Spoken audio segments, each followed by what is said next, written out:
Les 5 principes Reiki. Ce sont des principes de vie qui te permettent d'aborder ton quotidien différemment.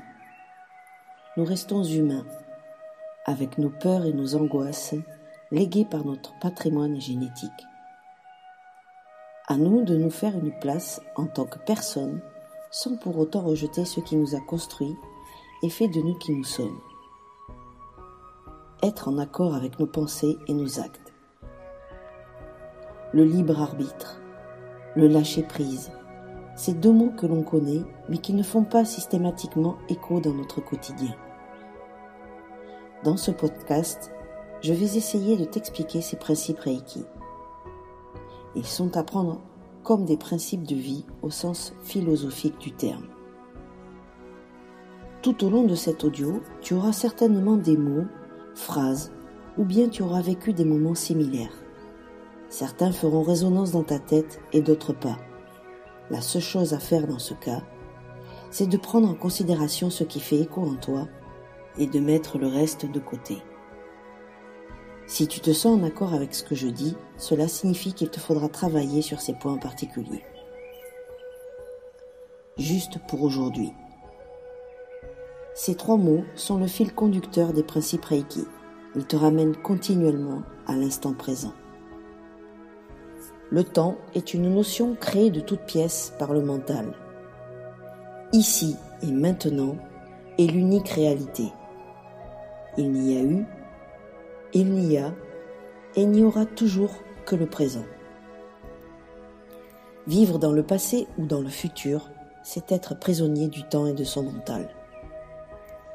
En acceptant de t'ancrer dans la réalité du présent, tu te libères de l'emprise du temps et non à la poursuite perpétuelle des chimères de ton mental. Un jour à la fois. Ces mots te permettent d'appréhender la seule réalité qui soit et te guident peu à peu vers la porte d'entrée vers l'harmonie, aujourd'hui. Juste pour aujourd'hui, ne te fais pas de soucis. L'objectif, enrayer l'auto-sabotage et créer un cercle vertueux. L'inquiétude ne chasse pas le chagrin du lendemain, elle prive aujourd'hui de sa force. Chapitre 1. L'éveil de la responsabilité. Combien de fois par jour t'inquiètes-tu ou doutes-tu ? T'arrive-t-il d'émettre des pensées négatives ou dévalorisantes ? Prends le temps de vraiment te poser ces questions. Sache que chaque fois que tu as une telle pensée, tu entretiens un processus d'auto-sabotage. Bien entendu, tu le fais inconsciemment, sans vouloir te faire du tort. Le but dans ce chapitre est de te faire prendre conscience de ce mécanisme et de te permettre de le remplacer par un nouveau. Les événements autour de toi restent les mêmes, mais ton interprétation devient différente. C'est comme si tu regardais un verre à demi rempli. Tu as le choix de le voir à moitié vide ou à moitié plein.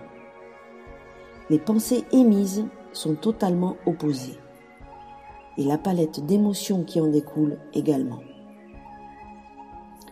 Ainsi, devant un verre à moitié vide, tu peux ressentir de la frustration, du mécontentement, de l'impuissance et une sensation de manque. Tandis que, devant un verre à moitié plein, tu ressentiras de la suffisance, de la satisfaction, de la confiance et de l'espoir. Ce verre, c'est ta vie, ton métier, tes relations familiales et amicales, ton lieu de vie, ton environnement, ton image physique et psychologique de toi-même. Tu portes un regard sur tout ce qui compose ta vie. Et tu juges, parfois vite. Tu décrètes que telle chose est ainsi et tu reviens rarement sur tes propos. N'est-ce pas ? Tu fais cela dans un but, créer un cocon dans lequel tu contrôles tout. Tu n'es pas un tyran ou un despote.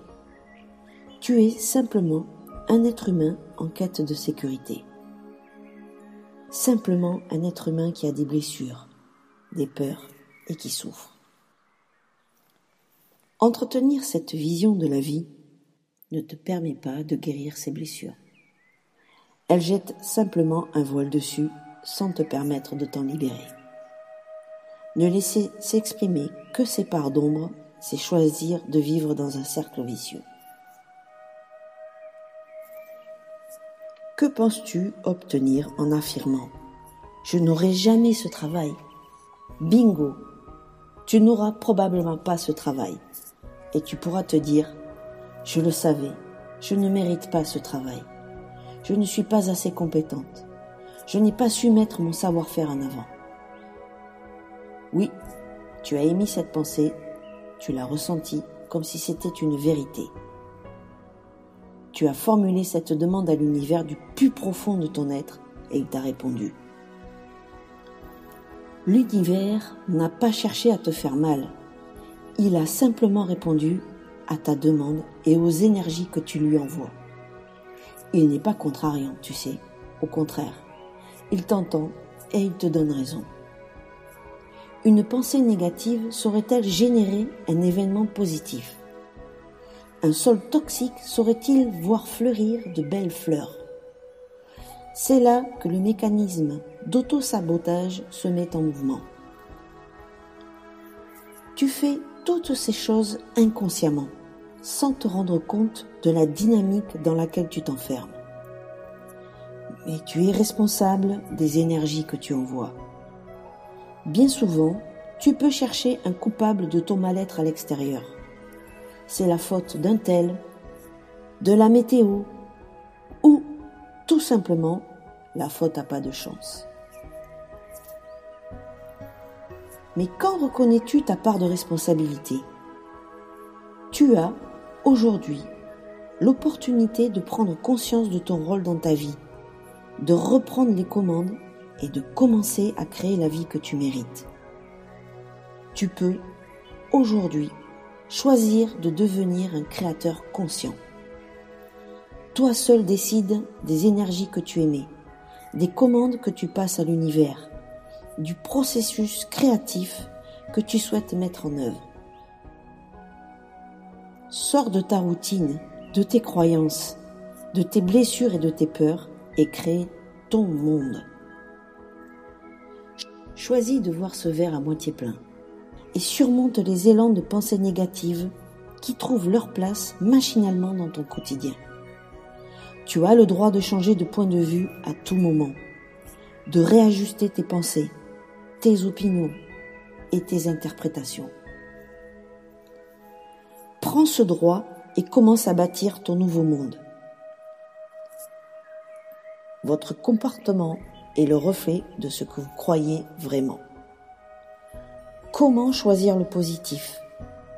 Dès que tu as une pensée négative ou dévalorisante, formule immédiatement le contraire. Je n'y arriverai pas devient j'en suis capable, je vais y arriver. Répète cette phrase à 3 reprises dans l'instant et à volonté au fil de la journée.